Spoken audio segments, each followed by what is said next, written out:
मी खरवस बनवते आहे. त्यासाठी लागणारं साहित्य दाखवते. 1 वाटी दूध घेतलं आहे आणि या दुधामध्ये पाणी नाही टाकलेलं आहे, गरम करून घेतलेलं आहे, थंड केलेलं आहे. अर्धी वाटी मिल्क पावडर आहे, म्हणजे दुधाची पावडर. त्यासाठी 1 वाटी दही घेतला आहे आणि दही पण आहे ना अर्धा लिटरचं बनवलेलं आहे आणि ते पाणी काढून 1 वाटी झालं आहे. त्यासाठी पाव चमचा वेलची पावडर घेतली आहे. हे कंडेन्स मिल्क आहे, हे मी घरात बनवलेलं आहे. आता मी तुम्हाला हे सर्व मिक्स करून दाखवते, म्हणजे खरवस कसा बनवायचा ते. 1 वाटी दूध घेतलं आहे, त्याच्यामध्ये ही पावडर दुधामध्ये टाकून मिक्स करायची आहे.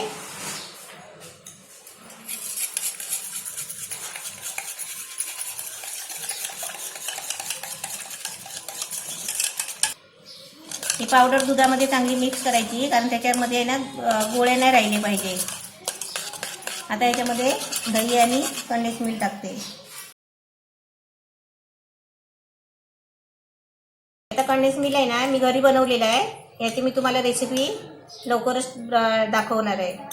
हे दही आहे, हे दही पण घरी लावलेलं आहे. हे दही आपण बनवलं ना की आपण कपड्यात, कॉटनच्या कपड्यात बांधून ठेवायचं आणि त्याचं पाणी काढून टाकायचं. मग असं घट्ट गोळा दही बनतो. ते दही असं वापरायचं खरवससाठी. याचं सर्व साहित्य असं मिक्स करायचं चांगलं.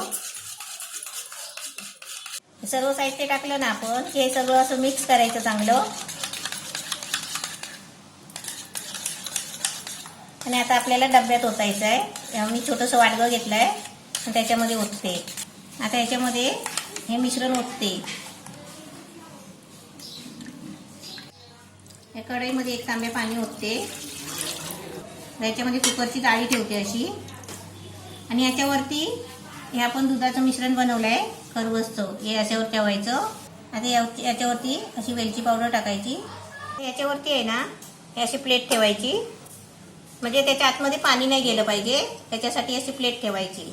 आणि प्लेट ठेवून झाली ना की त्याच्यावरती हे असं ताट उपडी मारायचं, कारण पाण्याची वाफ आहे ना ती बाहेर ना आली पाहिजे. आणि या वाफेने आहे ना ही आपली वस्तू शिजली पाहिजे. आता मी तुम्हाला एक घरगुती आयडिया दाखवली, हे असं ठेवायचं. आता मी तुम्हाला काय दाखवते, मी हे पेपर लावून दाखवते. आता ह्याच्यावरती मी असा ताट मारते, गॅसवर ठेवते. 30 ते 40 मिनिटापर्यंत आपला खरवस रेडी होईल. मी तुम्हाला नंतर दाखवते. गॅसवर ठेवला होता, 30-40 मिनिटं शिजलाय.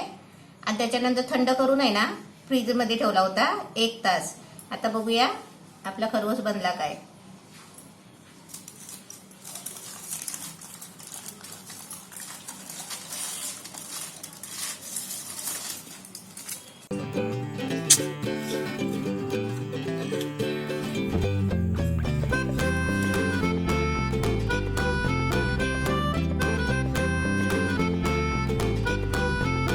खरवस एकदम छान झालाय.